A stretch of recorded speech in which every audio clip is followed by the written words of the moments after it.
the first to know Nsem-Pii TV. For Honorable Haruna Iddrisu and Reverend John Nsem-Pii, former Deputy Education Minister and Member of Parliament for Ascent South, at Disgråces no Basabasa say no what say education no yakasi ye program na be education minister nanka enye no the right person so because of politics enti ane no ababa ye education minister and saying ye never kaya emra na na do Akufo-Addo ewo aban as president no through education minister Dr. Osei Adutwum ene ono akasa Reverend John Nsem-Pii as deputy education minister omo ele good foundation bi pa ewo education sector no em ye say yes Ghana yes so ye improve ewo education no anymore ene Honorable Haruna Iddrisu ade chen ya was say from KG to class 6 all the basic schools ni na yemfa omo mother tongue metre local languages no ena enchere wonom ade na eno ene former deputy education minister Reverend John Nsem-Pii ababontemeka say how come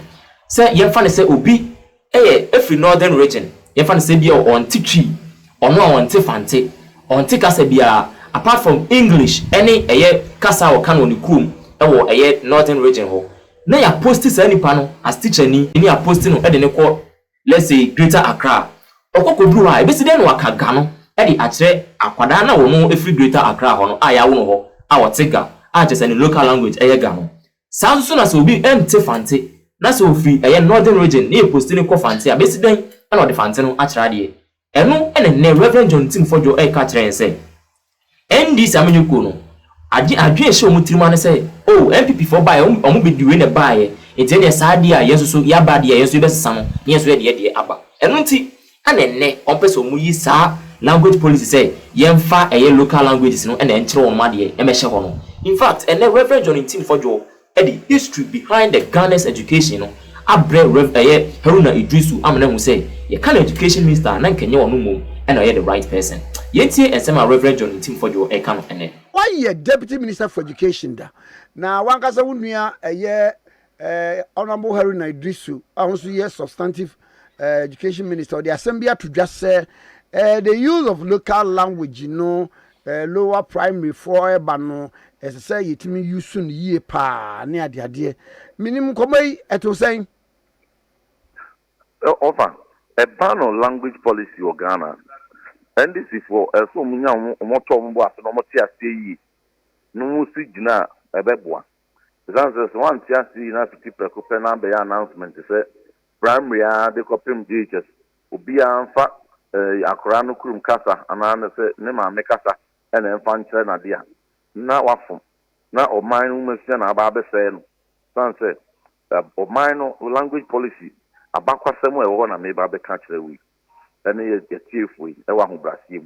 1950s, any language policy be said a free kindergarten. Ye mainstream kindergarten. The first 3 years of Akrano, Nadi Chirimono, teacher Nino, and Fa Akrano, Nema Mekasa, the teacher Maotias, and Fantreno, or the training we are from the 4th grade aircraft. Now, ye the Brofon Ababi Urem, much as say. Build the foundation no na odeko the musa and a good 2002 education reform be by a better son on the may a crown on mamma casa and fancy na de name no yen fa bro for no chassis and drink memoir and fanco 2007 and a Professor Jofos and a more mensa committee that they reforms be by or manage to muse yen fa kindergarten primary 1 2 3 first 5 years of Akrano na disiano yemfa kasa ne mameka a wotiase local language or no tiase mother tongue no and yemfa nye the language in education policy emfa ntre na de na owia the akabia from P4 Ekron ya the brofonso atwaso even krano they were so careful say one more anya no straight jacketed. And we recommend is even for the first 5 years, that's KG1, KG2, and then class 1, class 2, class 3, no crown. Language policy, is 70-30. Now, 70-30, no, 70% no, and yet, the Krum Kasa, or no Kasa locally, no, say the other brand, say Chi, Sanzama, say Ka, say Gruni, say fante ne ever ni de tete saa no yen fe no na ntre no na mu 30% no betumi adan brofo kakra na eno mu na ekura mu kakra na se all the saa policy no ye adwuma advantages de brewom advantage ba ko ewo mu no se nhwehwemu adadi se akora no nemfi a edi animu no wo de kasa a ono nka ne fi ni de ote na se e de sase a ma no tumi ete ade bi a wo kire no na se a ekire bi na de brofon so ba beto aso a ayemre de ama no na challenge ba ko ewo mu no se be bi de se enkran be bi za denta madina East Legon ni manom ni ade kasa ben e na de be kire because I before chief for fancy for nkran for entino kasa bebre ho e pere bi kra betumi akọ region bi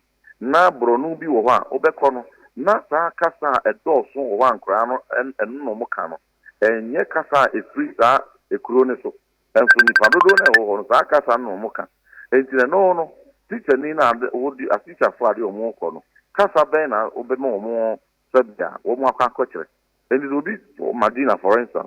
Now, strictly, no, one can implement the L1 to L2 policy, say a local language, no, or then can and now the tree, and now the fante.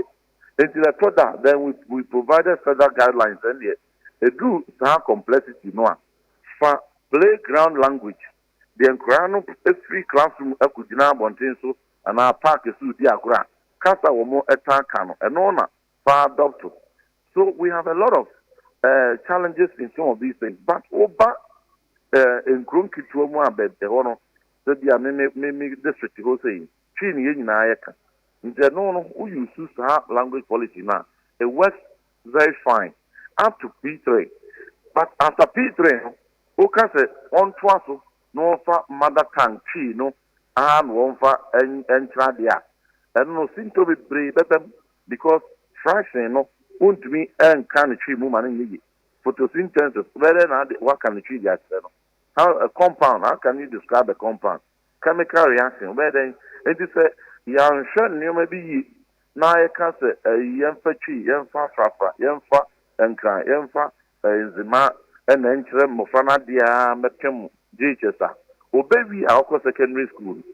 Secondary school no enya tree ne de kwachire na de ho enya fafa na de kwachire nyanka na se nzima ne de bofo ne de kwachire no entino if you get that policy wrong you are setting the children up to fail and to struggle in secondary school.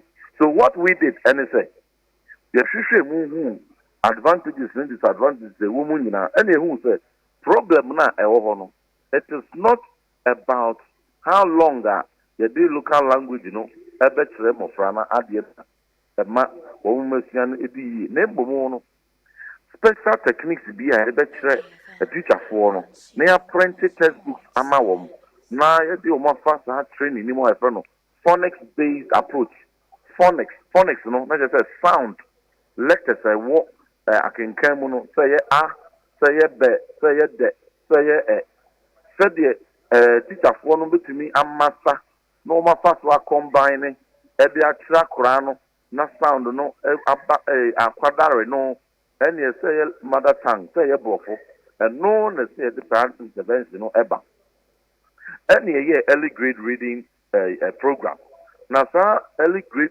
reading program no near friend transition to English it in one krata jolly phonics no e wo mu bi USI no mo so be boy training teacher for how in 11 local languages. From kindergarten to P3 no. Ye momo kwadare ho pa. Enti no transition no we from P4 chrono there. Na say ode brofo no ebe wurem. Na half phonics principles no. Wo adopt to brofum na the rest of the subject. Na no was very successful. That is what the minister now as of Opehu and Kata policy document intervention no document I think in the atohono. And this was touching it not as Ukusum no odi juma na utmi into no Rebecca go to scale or trip na Ghana fana nyinaa no ɛbɛyɛ the methodology and the pedagogical technique teacher ni bia besum de akyerɛ akora na de etie ne sɛ nsunsuanso nko a saa technique ne de baeɛ ne sɛ in 2015 na sɛ ofa nkora a ɛwɔ P2 na wode book bi mo so mo nkan a the whole Ghana no P2 learners no ɔhamu tikyɛmu mmienu pɛ na na etumi ɛkenkan sɛ yɛ twi sɛ yɛ borɔfo sɛ yɛ nzima sɛ ni kurom kasa bia whichever whether local language or English no only 2% of people at P2 in this country in 2015 and I know what to me ɛkan and so yet this intervention we be gura mu no by 2023 now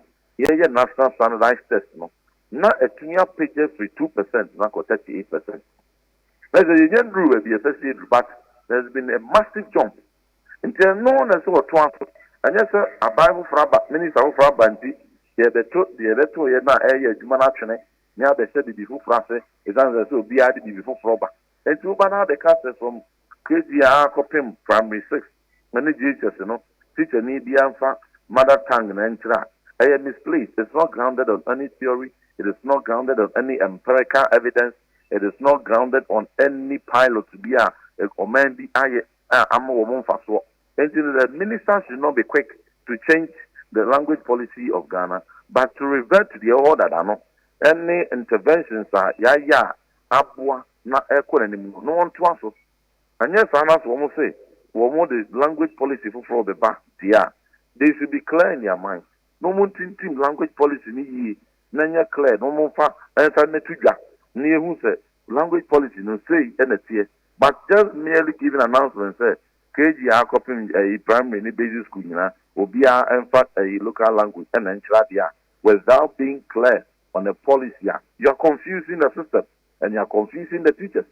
And now will the teacher are you asking the teachers to abandon the training they have been given? And are you and the question is teacher need to be all man probi and to who part say and crying and one fan to be there and copy him to be religious. Then on crying no obey then what to me actually a science and a math at a one crime and the moon. Now sabe and crying no and no we are what they bound the crackle is aeroplane. Because we much as we all agree say local language at the good foundation at the advanced level there were a lot of limitations. Apart from people like Singapore, South Korea, China, and other countries, local language, and a SAS here at the building, the whole country, Kasabako pen womoka, Oko Korea, Kasabako Muninaka. And once they adopt that local language, they know, and they have more language of instruction, and I said, no, they have more language in education. And no. Everybody will come around it, and that's what they have used all these years. But we binamuka fante binamuka dagbani binamuka nkran binamuka nzima. Enti na emu baako ben na wo ba befa. Na wo de aye sa local language na etna duotunimpo and develop no to the center. We betimi use no as the basis to build concepts in science, in physics, in chemistry, in engineering, in innovation, in robotics. I don't know how are you going to do that. Looking at the peculiar limitation I want. And yes, I'm bringing about the Kasa the over now, they should reinforce it. No man in Quenim. Now, the only money air shandy, M1 or mine. Or mine, dear, Bamon some yadi here. Bamon some a decline. Sunset, Usika some sorry, Pejadum Pepper, so simple. Now they will buy some diagro. Now, Nipa Bonifu, but to sell so at the Timaya be the Beshimua. We'll seek our Pumadia group with inflation or their perform and $1, 1 rate, Nina Bishop, the sunset, Accra, a bet or mine of the book. And maybe I'm fun a bamboo niagro. Now, Akoba Satorensem. Say na your defense minister friend nkwa ministers dinu so aka ho ahwere wo monkwa MPs bi ewu mu ahwere omo nkwa asodafo bi ewu mu ahwere omo nkwa na omemu no nyina di areho na yede akoma baako edi ejam wom ase omo ni unyam edi omo kwan fe ye wie akata omo chi emma bosmi miensa ene ewu mu defense minister empower omampani appointed defense minister bia wohwe MPC free mu a Nsem-Pii constitution no ase emi ato omo so aba omo anya replacement ye nuano miru mu free mu honorable NS Kumi honorable Mutala omo ami ato nsafre omo ya to omo so aba ema last week ye ba parliament as speaker aswe omo replacement omo ebedi omo ade no aswe omo in ema omo to omo dwumadi so na eba defense minister dia Mpeni Mahama say finance minister na ono na adwuma no esosin obia de wo Ghana minister bia ni wa na adwuma no esosin defense minister or esosin finance minister or hwe nkuntabu so no wo hwe IMF program so no wo hwe dollar rate so no wo hwe ada inflation no wo hwe se de bitia workers ka se de bitia contractors ka and he said, yes, budget preparation. They say, why you busy or prepare budget? And only ever be one bobo in the next month or so. Now, then you know, understand the finance minister, San question is as a nipa bakofo or no, and share defense so no one share finance as well. Let us say, a memo non just yet. Let us say, Bambono, and Yadi Yang. They say, I'm not saying, there are various partners. Sub-region West Africa, sub-region which violent extremism and the threat of terrorism. Obeti esi Maya BSC or Mali, BSC or Niger, BSC or Burkina, BSC or Ivory Coast. Should the ACC or Togo jadaho gidi. Not a Kobanse Sabri being nearly conflict over 23,000 acquired refugees. 10,000 refugees of Burkina, 13,000 refugees of Ivory Coast. Now, Sampa, the Ijadaho, Bokudi, Yen Kanri, now threat of terrorism also. Sabia, who shed this see what Nigeria and other places. Yen Yankupon Kwan, the cry. Now say, the Brady Barbetuo, Emma, or Bifufra Barbia Canadian, no I accident, and quay defense. A very dangerous and a very reckless.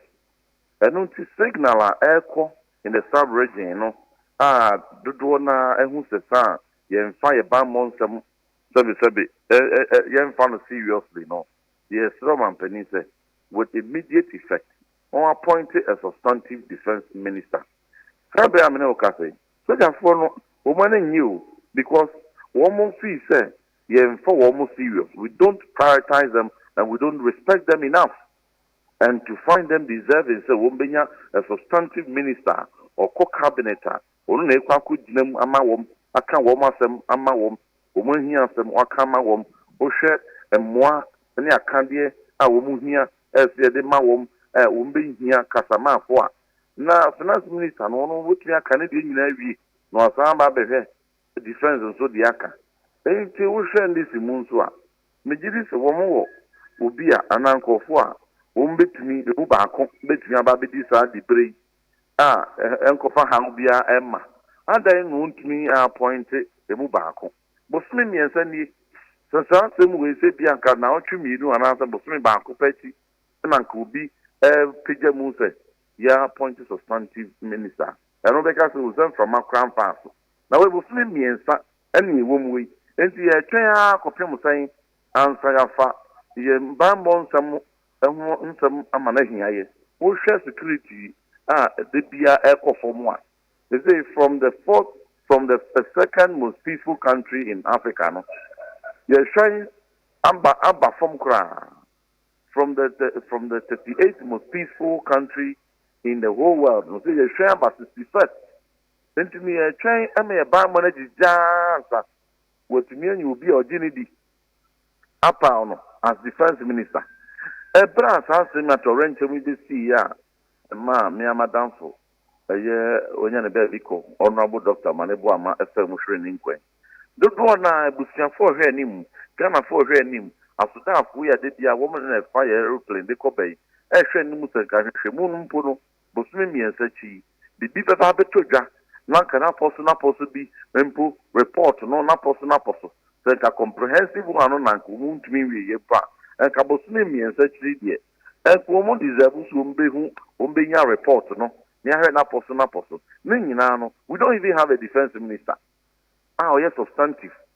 The piano 24 hours a day, or Adrian and a heartbeat, and then a genuine or Kodan defense, or Besoria defense, and a Joa defense, a via Bimbo. You need it.